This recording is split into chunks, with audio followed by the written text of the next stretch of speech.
Pat. Gentlemen, ladies, we want to express a very warm welcome to you at the White House.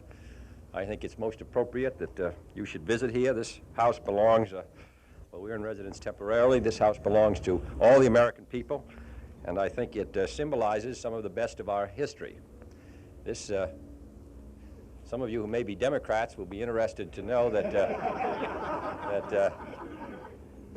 those trees back there were planted by one of our most distinguished Democratic presidents, Andrew Jackson.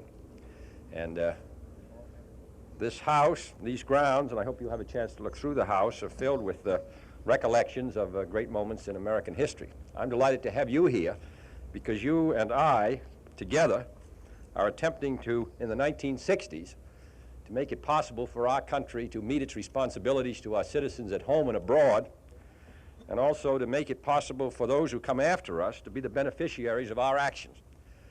Now, this is a difficult task, and it always is.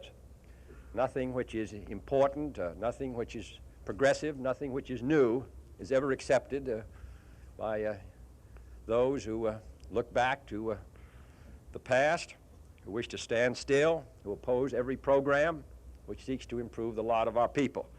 But we have to go ahead, and therefore I value your support.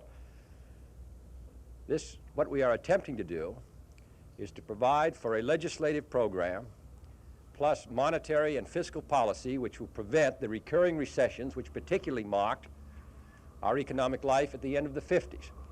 The recession of 1958, a recession 2 years later in 1960, all these put pressure upon the working men and women of this country.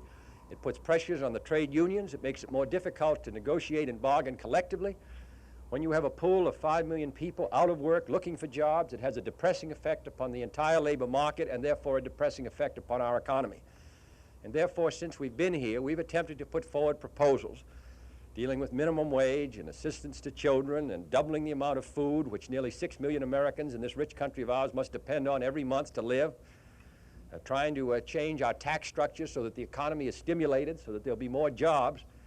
And we have been able to move through the period from January 61 to today without a recession and with the prospects moving ahead if we're able to carry out our program for a very good year in 1963.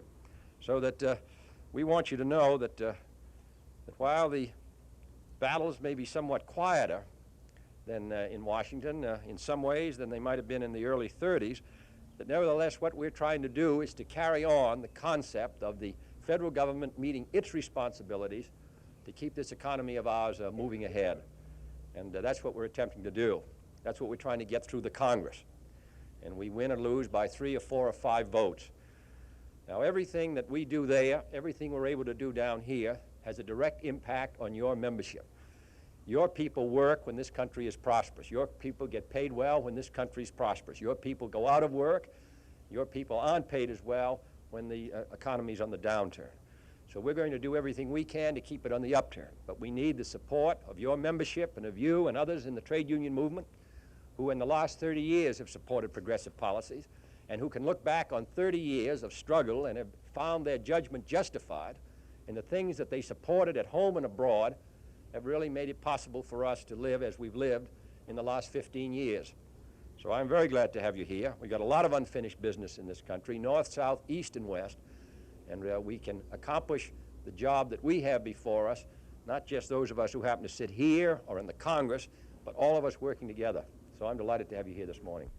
Ladies and gentlemen, I hope you get a chance to spend a few minutes and visit through there. Sure, yeah. Thank you very much. She'll arrange to take you. Certainly been an honor for us to come and visit you. Sure has.